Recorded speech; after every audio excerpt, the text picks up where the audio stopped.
नमस्कार मित्र आणि मैत्रिणींनो, मी PSI शारदा चोंदे. आजपासून मी इंग्लिश ग्रामर या विषयाची सिरीज सुरू करत आहे आणि आय होप ती तुम्हा सर्वांना आवडेल आणि तुम्ही हे व्हिडिओ शेवटपर्यंत बघाल. कारण भरपूर विद्यार्थ्यांना जवळपास ग्रामीण भागातील असो किंवा शहरातले सुद्धा असोत की इंग्लिश या विषयाची खूप जास्त भीती असते. पण विद्यार्थी मित्रांनो, इंग्लिश हा विषय खूप अवघड नाही आहे. तुम्ही जर त्याच्या कन्सेप्ट समजून घेतल्या, शब्दांकडे लक्ष दिलं, थोडा शब्दसाठ्या नेहमी तुम्ही जर 5 शब्द असेल 10 शब्द असेल असं पाठांतर करत राहिलात तर तुमची इंग्लिशवरती सुद्धा तुम्ही कमांड मिळवू शकतात.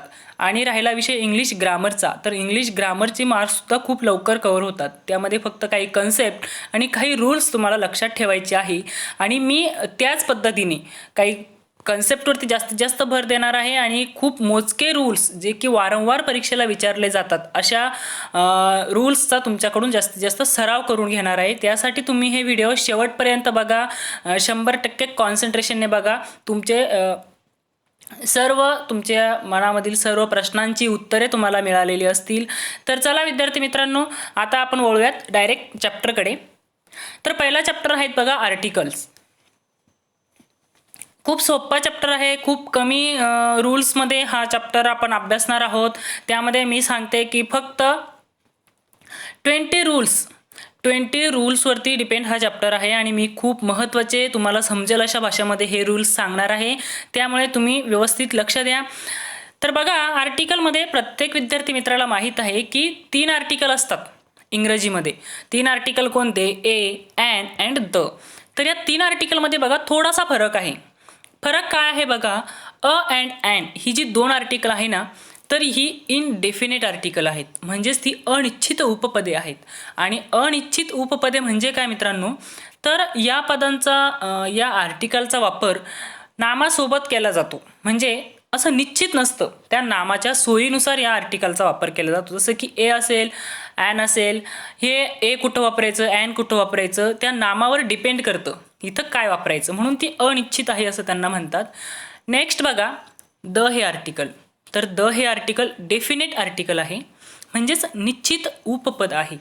म्हणजे द वापरण्यासाठी विशिष्ट गोष्टींच्या पुढेच द वापरला जातो. आपण त्यांची युजेस पुढे बघणारच आहोत. त्यानंतर बघूयात आपण use of a or an. त्यामध्ये आपण फर्स्ट बघू यूज ऑफ अ. बघा, या चॅप्टरसाठी सर्वात महत्त्वाचं आहे 21 कॉन्झोनंट. आणि कॉन्झोनंट म्हणजे मराठीमध्ये विद्यार्थी मित्रांनो व्यंजने. हे सुद्धा काही विद्यार्थ्यांना माहीत असेल, काहींना नसेल, पण लक्षात असू द्या की 21 कॉन्झोनंट्स आहेत, म्हणजेच व्यंजने आहेत. आणि 5 वॉवेल्स आहेत. 5 वॉवेल्स कोणते? A, E, I, O and U. हे तुम्हाला इथं लगेच त्याचा वापर आपल्याला करायचा आहे, त्यामुळे हे आधी समजून घ्या. A, E, I, O and U हे 5 वॉवेल्स आहेत. वॉवेल्स म्हणजेच स्वर. इंग्रजीमध्ये फक्त हे 5च आहेत, लक्षात असू द्या. त्यानंतर बघूयात आपण यूज ऑफ ए. नेमका एचा वापर कुठे करावा? It is used before the noun which begins with the consonants. म्हणजेच ज्या लेटरची स्टार्टिंग ही कॉन्झोनंट्सने होणार आहेत, ज्या नाऊनच्या लेटरची स्टार्टिंग कॉन्झोनंट्सने होणार आहेत, त्या कॉन्झोनंटच्या आधी आपल्याला ए वापरावा लागतो. म्हणजेच एचा वापर कुठे करायचा असतो? तर ज्या नाऊनची सुरुवात ही कॉन्झोनंटने होणार आहे त्या नाऊनच्या आधी आपण ए वापरणार आहेत. जसे की अ बॉय. बॉयमधील जो बी आहे तर तो कॉन्झोनंट आहे मित्रांनो. ते 5 वॉवेल्स जर सोडले तर बाकी सगळे कॉन्झोनंट्स आहेत. तर हा बी सुद्धा कॉन्झोनंट आहे, त्याआधी आपण ए वापरू शकतो. नेक्स्ट बघा, अ गर्ल. गर्लचा जी हा सुद्धा कॉन्झोनंट आहे मित्रांनो, त्याआधी आपण ए वापरू शकतो. त्यानंतर अ बुक. बुकचा बी सुद्धा कॉन्झोनंट आहे, त्याआधी आपण ए वापरायला पाहिजे. आणि ट्रीचा टी सुद्धा कॉन्झोनंट आहे, त्याआधी सुद्धा आपण ए वापरायला पाहिजे.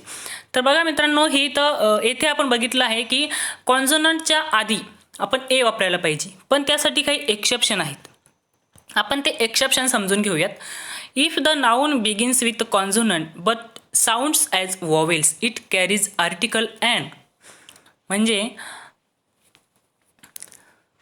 ज्या नाऊनची सुरुवात ही कॉन्झोनंटने होते बट त्याचा साऊंड जो आहे तर तो वॉवेल असणार आहे. आणि ही सगळ्यात महत्त्वाचं IMP मुद्दा आहे. आर्टिकलमध्ये, हे जर तुमच्या लक्षात आलं तर पूर्ण आर्टिकल चॅप्टर तुमच्या लक्षात येईल. तर बघा इथं आहे एक्झाम्पल बघूयात आपण. ॲन अवर, इथे तर एच दिसत आहे. एच हा तर कॉन्झोनंट आहे आणि कॉन्झोनंट असताना आपण आता वरतीच बघितलं आहे की कॉन्झोनंटच्या आधी आपल्याला ए वापरायचा आहे. तर इथं ॲन आला कसा, असं बऱ्याच विद्यार्थी मित्रांना प्रश्न पडला असेल. पण आपल्याला हेच बघायचं आहे की ॲन आला कसा.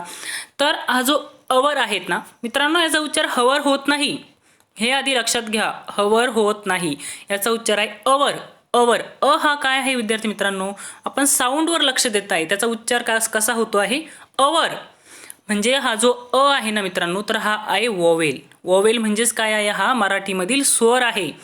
आणि मराठीमधील स्वरानुसार जर एखाद्या अक्षराची सुरुवात होत असेल, एखाद्या लेटरची जर स्टार्टिंग होत असेल, तर आपल्याला त्याआधी ॲन वापरावं लागतं.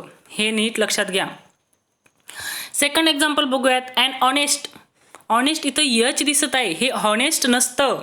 याचा उच्चार म्हणजे त्याचा साऊंड काय आहे, ऑनेस्ट. ऑनेस्ट आहे म्हणजेच हे काय आहे मित्रांनो, स्वर आहे. म्हणजेच हा वॉवेल आहे आणि वॉवेलच्या आधी आपल्याला ॲन वापरायचा असतो. प्रत्येक विद्यार्थी मित्राला समजलं असेल. त्यानंतर बघा ॲन एम ए. हा जो एम ए ना, तर हा यम ए असा नसतो, हे सुद्धा लक्षात घ्या. त्याचा उच्चार आहे एम ए. एम ए म्हणजेच हा जो एम आहेत ना, हा एम ए. आणि हा यम काय आहे मित्रांनो, तर हा स्वर आहे. म्हणजेच हा वॉवेल आहे आणि वॉवेलच्या आधी आपल्याला सुद्धा ॲन वापरायचा असतो. म्हणून इथं एम एच्या आधी सुद्धा आपण ॲन वापरलेला आहे. त्यानंतर नेक्स्ट बघूयात, यूज ऑफ ॲन.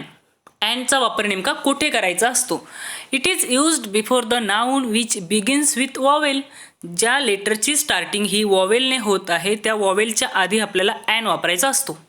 तर आपण त्याचे एक्झाम्पल बघूयात. And aren't. आंट. आंटचा उच्चार काय आहे मित्रांनो, आ. आवर टिंब. आंट. आंट. आ हा काय आहे, तर स्वर आहे.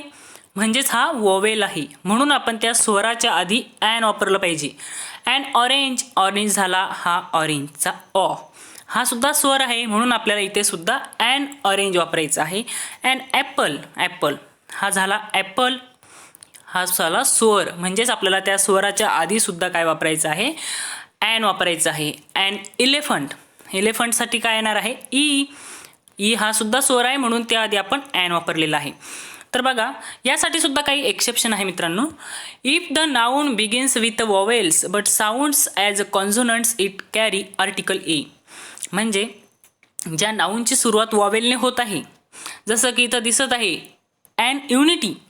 यू हा काय आहे मित्रांनो, हा वॉवेल आहेत, म्हणजेच हा स्वर आहे. पण इथे स्वर दिसत आहे, पण त्याचा उच्चार काय होत आहे हे बघूयात आपण. म्हणजे त्याचा साऊंड कसा निघत आहे. युनिटी.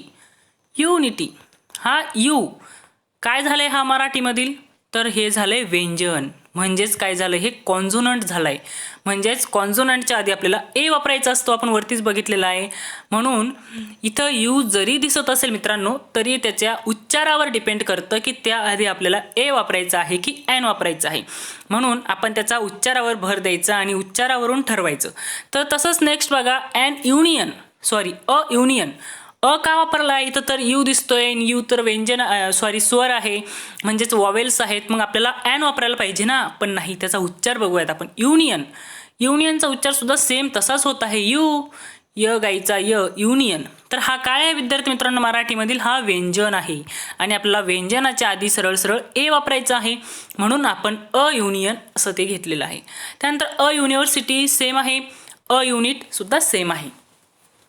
नेक्स्ट बघा, हा एक मुद्दा लक्षात असू द्या. अशा काही फ्रेजेस असतात की त्यांच्यामध्ये अ अँड ॲनचा वापर केलेला असतो. इथं मी काही उदाहरणं म्हणून दिलेले आहेत. बाकीचे तुम्ही कुठलं बुक्स रेफर करत असेल तर ते नेहमी रीड करत चला, पाठ करू नका. फक्त लक्षात ठेवा, आपोआप ते ऑप्शन आलं की आपल्याला टिकमार्क करता येते. अ गँग of, a group of, a Galaxy of, a team of, in a Hari, in a fix, have a bath. ह्या फ्रेजेस आहे, सगळीकडे सेम असतात. नेक्स्ट रूल बघा, 1000, a million, a score, a 100, a dozen, a couple. यासारख्या मोजमाप करणारे जे काही शब्द असतात ना विद्यार्थी मित्रांनो, तर त्या शब्दांच्या पूर्वीसुद्धा अ किंवा ॲन वापरला जातो. आता इथे बघा, 1000 आहे.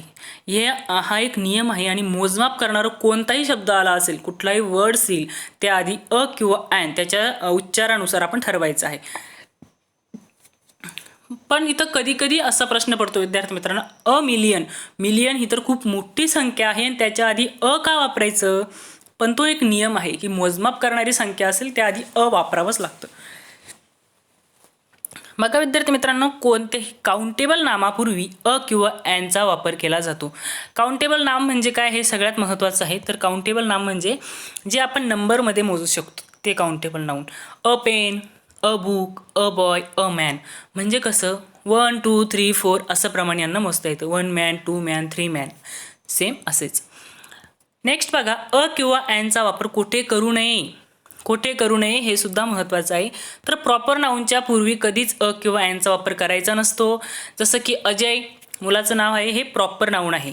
कुणाल, पुणे, औरंगाबाद ही प्रॉपर नाऊन आहे. यांच्या पूर्वी कधीच कुठल्याच आर्टिकलचा वापर करू नये. आणि हे जर विशिष्ट असेल तर त्याचा वापर आपण च्या कन्सेप्टमध्ये बघणार आहोत, ते नंतर बघूयात. त्यानंतर बघा प्लुरल नाऊन. प्लुरल म्हणजे अनेकवचनी नाऊन. अनेकवचनी नाऊन जर असेल तर त्याआधी कधीच आर्टिकलचा वापर करायचा नाही. एक्झाम्पल बॉईज, यस लागले अनेकवचनी आहे. वुमेन इथं आहेत म्हणून हे वुमेन अनेकवचनी आहे. गर्ल्स, बुक्स हे सगळे अनेकवचनी झाले, त्यामुळे त्याआधी आर्टिकल वापरू नये. हा मुद्दा खूप महत्त्वाचा आहे.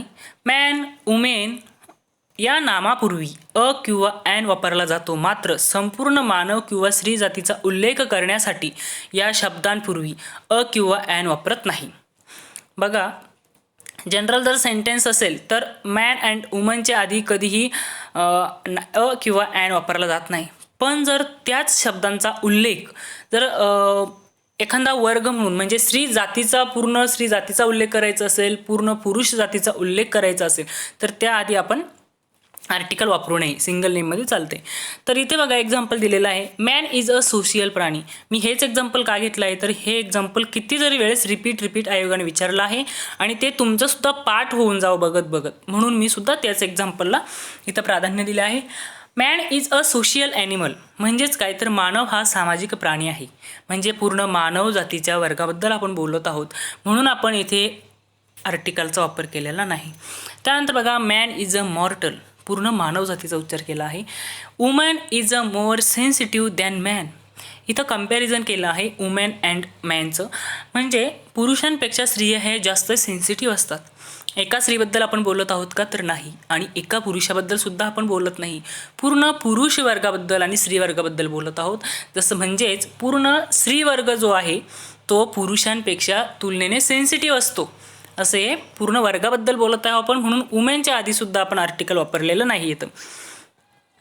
त्यानंतर नेक्स्ट बघा, किंवा ॲनचा वापर. खेळांची नावं असेल त्याआधी कधीच आर्टिकल वापरायचं नाही. कला असेल, एखादी ड्रॉइंग असेल, पेंटिंग असेल, याआधीसुद्धा कधीच वापरू नये. विषयांची नावं असेल, मॅथ्स असेल, फिजिक्स असेल, केमिस्ट्री असेल, यांच्या आधी कधीच आर्टिकल वापरू नये. संडे असेल, मंडे, ट्यूजडे, वेन्सडे यांच्या आधी कधीही आर्टिकल वापरू नये, हे लक्षात असू द्या. त्यानंतर महिना असेल, जानेवारी, फेब्रुवारी, मार्च, एप्रिल समथिंग यांच्या आधी वापरायचं नाही. ऋतू असेल कुठलाही, रोग असेल, रोगांच्या आधीसुद्धा कधीच आर्टिकल वापरायचं नाही. पण मित्रांनो, यामध्ये 2 अपवाद आहे. मम्स म्हणजे गालफुगी आणि प्लेग या 2 रोगांच्या पूर्वी आर्टिकल वापरलेलं चालतं, म्हणजे वापरतात. अजून इथं एक डिसीज होता पण तो मला आठवलेला नाही आणि मी तिथं तो मेन्शन केलेला नाही आहे.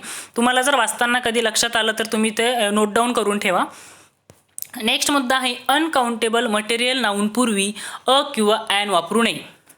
मीन्स अनकाउंटेबल मीन्स जे की आपल्याला नंबरमध्ये मोजता येत नाही. म्हणजेच 1 2 3 समथिंग असं आपण मोजू शकत नाही. इथं आहे oil, water, ink, milk, gold and silver. म्हणजे यांचा उल्लेख आपण KGमध्ये करतो किंवा लिटरमध्ये करतो, पण नंबरमध्ये करू शकत नाही, म्हणून त्यांना अनकाउंटेबल म्हणतात. आणि मटेरियल नाऊन म्हणजेच पदार्थवाचक नाम, हे पदार्थ आहे. यांच्या आधीसुद्धा कधीच किंवा ॲन वापरू नये. नेक्स्ट आहे ॲब्स्ट्रॅक्ट नाऊन. ॲब्स्ट्रॅक्ट नाऊन म्हणजे भाववाचक नाम.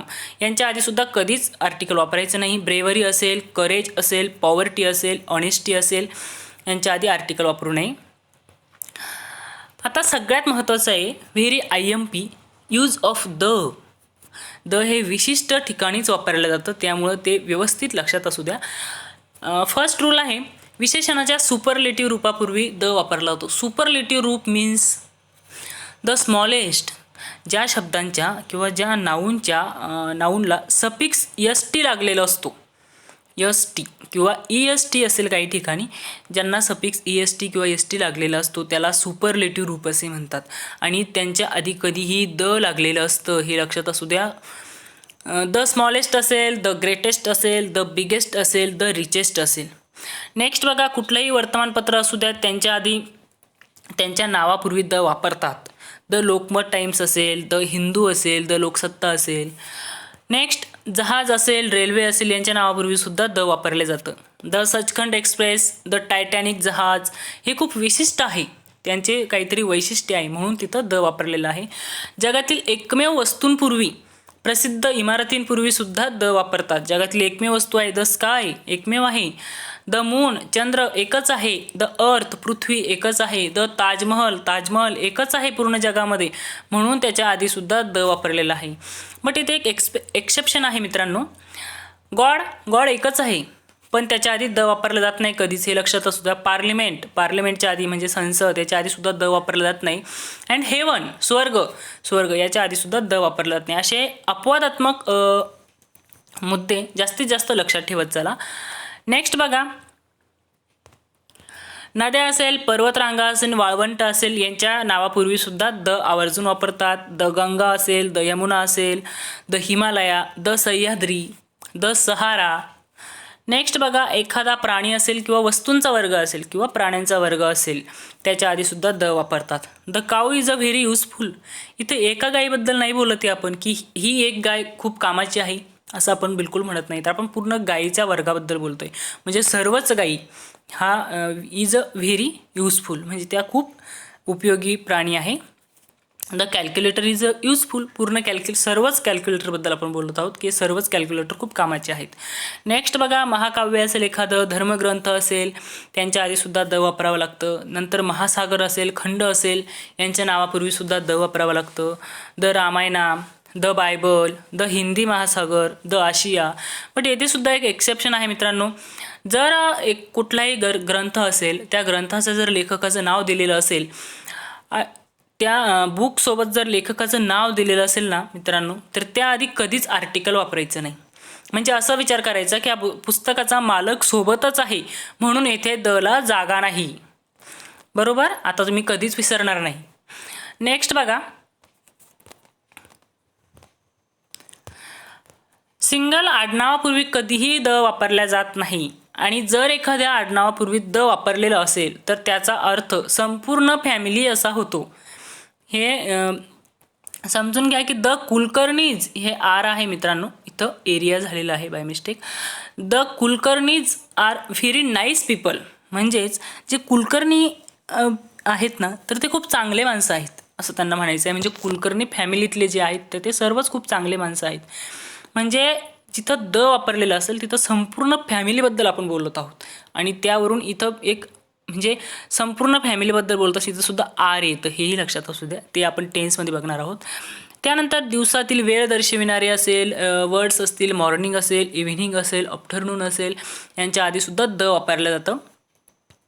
राजकीय पक्ष असतील, the Congress, the BJP, the Shiv Sena, यांच्या आधीसुद्धा आवर्जून द वापरतात. देशातील रहिवाशांचा समूह दर्शविण्यासाठी सुद्धा द वापरलं जातं. द इंडियन्स, बघा इथं जर फक्त इंडिया असं देशाचं नाव असतं तर याआधी कधीच द वापरलं जात नाही. पण द इंडियन्स म्हणजे भारतीय लोक असा इथे याचा अर्थ होत आहे, म्हणून त्याआधी द वापरावा लागतो. द अमेरिकन्स, येथे सुद्धा द म्हणजे सर्व अमेरिकन लोक. बघा 12 नंबरचा जो मुद्दा आहे ना, हा सुद्धा खूप महत्त्वाचा आहे आणि यावरती वारंवार प्रश्न येतात. स्कूल असेल, कॉलेज असेल, टेम्पल असेल, चर्च असेल, प्रायझन, कोर्ट, हॉस्पिटल ETC या नामांचा वापर त्याच उद्देशांसाठी होत असेल तर आर्टिकल वापरत नाही. म्हणजेच काय, स्कूलमध्ये जर तुम्ही शाळा शिकण्यासाठीच गेले असाल अशा अर्थाचं जर वाक्य असेल तर त्या वाक्यांमध्ये स्कूलच्या आधी कधीही आर्टिकल वापरायचं नाही. टेम्पलमध्ये जर तुम्ही पूजा करण्यासाठी गेला असाल तर त्याआधी कधीच आर्टिकल वापरायचं नाही. त्यानंतर हॉस्पिटलमध्ये जर तुम्ही उपचारासाठी गेलेला असाल तर त्याआधी कधीच आर्टिकल वापरायचं नाही. पण समजा स्कूलमध्ये जर तुम्ही एखाद्या मित्राला भेटायला गेलात किंवा दुसरं काहीतरी काम करायला गेलात तर त्याआधी नक्की आर्टिकल वापरा. टेम्पलमध्ये पूजा करण्याऐवजी दुसऱ्या कामासाठी गेला असाल त्यावेळेससुद्धा तुम्ही आर्टिकल वापरायला पाहिजे. एक्झाम्पल बघूयात आपण. माय फ्रेंड इज इन हॉस्पिटल.